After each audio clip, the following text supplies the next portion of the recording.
و اینترنت مگزین ها پیشرفته اند و همه آدما از مارکت پلیس های خیلی بارز کسب میکنند.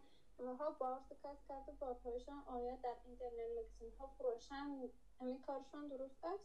بار کسب کردگیتون بعد از آمدن فروشه چی مشکل دارد؟ شما بار رو خریده در لکه؟ اگر حالا در دستم نباشد و همون بارها رو در اینترنت مگزین اعلام کرده اول زکست گرفته فروشه چی؟ زکست گرفته پول گرفتن درست نیست. باری که در دستت نیست و از وی پیشتر پول گرفتن ممکن نیست، اما میتوانی بگویی که همین بار به نزدیکی می آید من میفروشم، به نزدیکی می آید اما هنوز بار آمدگی نیست، تو بار دیگر کس را الکی میفروشی و پول میگیری. این درست نیست. پیامبر میگن اون چیزی که از آن خودت نیست نفروش آن را، مگر شما پولش را دادگی در راه هست، در راه هست 100% از آن شما شد، شما زکات کردید پولش را دادید، میگید که در راه هست آمده است و دست گفته فروخته میتوانید به سلام میگن این را.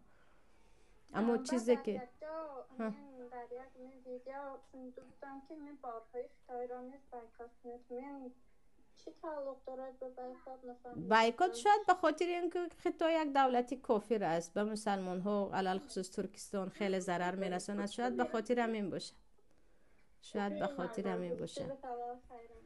و ایاکم